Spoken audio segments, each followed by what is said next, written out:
Amigos da Madeira e do Porto Santo, senhores imigrantes, estamos aqui à frente do Banco de Portugal, que é o órgão, por excelência, que devia de fiscalizar, não é verdade, a atividade bancária da banca privada. O que é que acontece?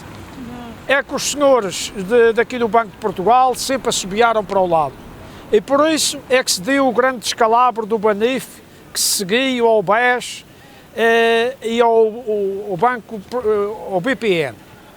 Aqui no Banco Madeirense, cerca de 39.728 acionistas perderam o seu dinheiro. Isto significa que os milhares e milhares de madeirenses no estrangeiro, que além de confiarem as suas remessas como depositantes do banco, ainda compraram ações.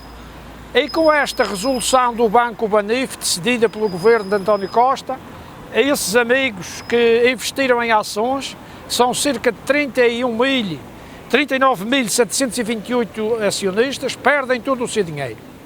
Para onde é que foi esse dinheiro? Esse dinheiro foi justamente para engordar os grandes empresários do regime. Basta dizer que o Banif tinha 12 administradores que durante um ano ganhavam 1 milhão de euros.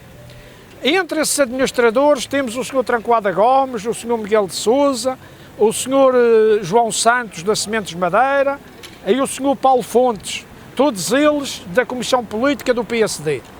E eles o que é que faziam? Era aliciar os imigrantes, aliciar as pessoas que tinham algum dinheiro, a fim de depositá-lo no Banif e comprarem ações. Sabemos que esse dinheiro depois era usado para financiar os grandes empresários do regime, feitos com o PSD.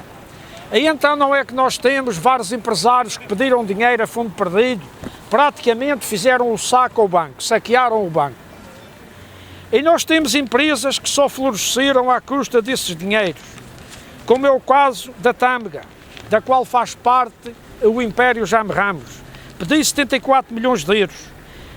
O Banif Brasil espatifou 171 milhões de euros. A Columbus Resort do Sr. Silva, 70 milhões de euros. O Sr. Jorge Sá, 53 milhões de euros. A Moviflor, 28 milhões e meio. O Dulce Vita do Sr. António Henriques e Jaime Ramos, 8 milhões e meio de euros a arder. A Madeira Impex, 5 milhões e 4 mil. Portanto, estes senhores do PSD, outra coisa não faziam senão saquear, portanto, a economia portuguesa. Saquear a economia do banco, saquear a economia dos depositantes no Banif e, portanto, dos acionistas do próprio Banif.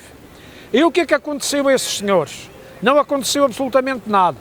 Os senhores que autorizaram estes empréstimos, praticamente a fundo perdido, não vão presos, não são chamados à justiça. Porquê que isso acontece? Porque a justiça em Portugal e também na Madeira, as magistraturas são corruptas, tanto os senhores juízes dos tribunais e os magistrados do Ministério Público. São capazes de penhorar um cidadão por não pagar um selo de um carro, são capazes de penhorar a conta bancária de um cidadão porque não pagou o telefone, são capazes de penhorar a casa de um cidadão porque não pagou um imposto irrisório, às vezes, às finanças, e não são capazes de deitar a mão a estes ladrões do PPD, que outra coisa não fizeram, senão enganar os imigrantes e enganar os depositantes, tanto imigrantes como madeirenses aqui da terra, para lhes roubar o seu dinheiro, a fim de saquear esse mesmo dinheiro para financiar as empresas do regime. E nada acontece a esses senhores. E então, os madeirenses, porto-santenses e todos os portugueses, todas as famílias, têm que pagar cerca de 1.000 euros num ano para poder cobrir este buraco do Banif. E o nosso partido quer alertar a todos os madeirenses e porto-santenses que enquanto tivermos esta justiça corrupta em Portugal e aqui na Madeira, nós não temos uma economia decente, porque nenhum empresário vai investir aqui nesta terra tendo uma justiça corrupta, protege os ladrões e os corruptos de colorinho branco.